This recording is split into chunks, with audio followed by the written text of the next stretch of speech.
ये कहानी है जबलपुर में रहने वाले हीरा की। हीरा की पिछले साल ही शादी हुई थी और अब उसकी पत्नी गर्भवती थी। एक दिन हीरा की पत्नी के पेट में दर्द शुरू हुआ। हीरा फौरन उसे अस्पताल ले गया।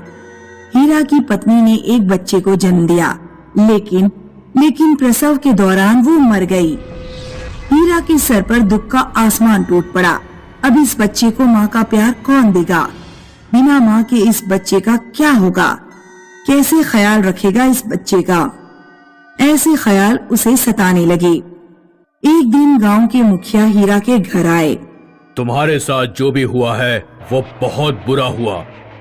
मैं तो जैसे तैसे ये सदमा बर्दाश्त कर लूंगा, पर इस नन्ही सी जान का क्या होगा? तुम ठीक कह रहे हो। इतनी छोटी उम्र में इसके सर से माँ का साया चला गया। मुझे तो कुछ समझ में नहीं आ रहा है, अब मैं क्या करूं? मेरी मानो तो तुम दूसरी शादी कर लो।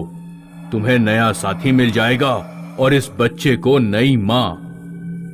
नहीं मुखिया जी, मैं अपनी पत्नी से बहुत प्यार करता था, मैं उसे धोखा नहीं दे सकता। अरे हीरा, मैं मानता हूं कि तुम अपनी पत्नी से बहुत प्यार करते थे, पर तुम अपनी नहीं, इस बच्चे के बारे में सोचो। तुम अकेले इसे कैसे संभाल पाओगे? पर मुखिया जी, हीरा, तुम शांति से इस बारे में सोचो, तुम्हें जवाब खुद ब खुद मिल जाएगा। हीरा ने बहुत सोचा और आखिर दूसरी शादी करने का फैसला कर लिया। हीरा ने मानसी से शादी कर ली। मानसी के पति की हाल ही में एक एक्सीडेंट में मौत हो चुकी थी और उसी एक्सीडेंट में मानसी ने अपने पेट में पल रहे बच्चे को भी खोया था। देखो, ये मेरा बेटा सोनू है। इसकी माँ तो नहीं रही, पर तुम इसे माँ का प्यार देना। आप उसकी चिंता मत कीजिए, मैं हूँ तो इसकी सौतेली माँ, पर मैं इसे अपने बच्चे की तरह प्यार करूंगी। मानसी सोनू का बहुत अच्छे से ख्याल रखती है। हीरा भी इस बात से बहुत खुश होता है। कुछ दिन बीत जाने के बाद एक रात जब हीरा सो रहा होता है, तभी कुछ आवाजें सुनकर हीरा जाग जाता है। तब वो देखता है कि मानसी एक कोने में अपने बाल खुले छोड़ कुछ मंत्र पढ़ रही है। हीरा डर के मारे कुछ बोल न सका और सो गया। अगले दिन मानसी ने हीरा की कलाई पर एक धागा बांध दिया। हीरा को कुछ समझ नहीं आया। उसी रात हीरा ने देखा कि मानसी सोनू के ऊपर मंत्र तंत्र कर रही है और उसने सोनू के हाथ में भी एक धागा बांध दिया है। अगले दिन हीरा मुखिया के पास गया और उसने सारी हकीकत मुखिया को बता दी। मुखिया और हीरा मिलकर गांव के तांत्रिक के पास गए। जैसे ही तांत्रिक ने हीरा के हाथ में वो धागा देखा तो तांत्रिक चिल्लाया, ये धागा तुम्हें कहाँ से मिला? ये धागा तो मेरी बीवी ने मेरे हाथ में पहनाया है। अभी के अभी इसे उतार दो। हीरा ने वो धागा तोड़ दिया और जैसे ही वो धागा जमीन पर पड़ा, वो जलकर राख हो गया। ये तंत्र मंत्र विद्या किया हुआ धागा है। ऐसी विद्या कोई बुरी शक्ति ही पहना सकती है। ऐसा धागा तो मेरे बच्चे के हाथ में भी है। तांत्रिक ने अपनी विद्या से सब कुछ पता किया। तुम्हारी बीवी काला जादू जानती है और इस काला जादू ने उसे चुड़ैल बना दिया है। बाबा, आप ये क्या कह रहे हैं?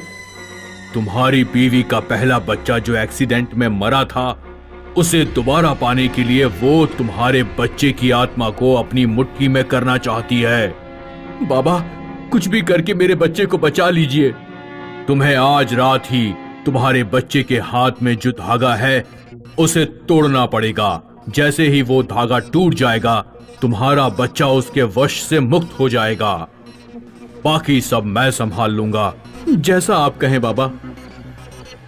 रात को जब मानसी सो रही थी, तभी हीरा चुपके से अपने बच्चे की ओर बढ़ा। हीरा ने बच्चे के हाथ में वो धागा देखा। हीरा वो धागा तोड़ने की कोशिश करने लगा।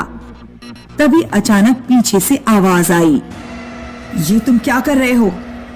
हीरा ने पीछे देखा तो उसके होश उड़ गए। मानसी पूरी तरह डायन बन चुकी थी। उसके खुले बाल और डरावना चेहरा देखकर हीरा थर-थर कांपने लगा। हीरा ने अपनी पूरी हिम्मत जुटाई और वो धागा तोड़ने की कोशिश करने लगा। तभी मानसी हीरा का गला दबाने लगी।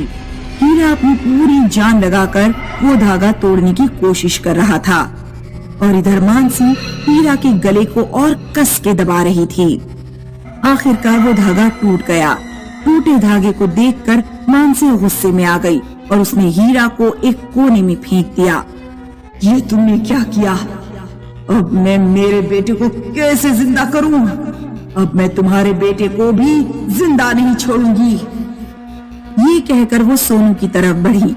तभी वहाँ तांत्रिक आया और उसने मानसी पर मंत्रित किया हुआ जल फेंका।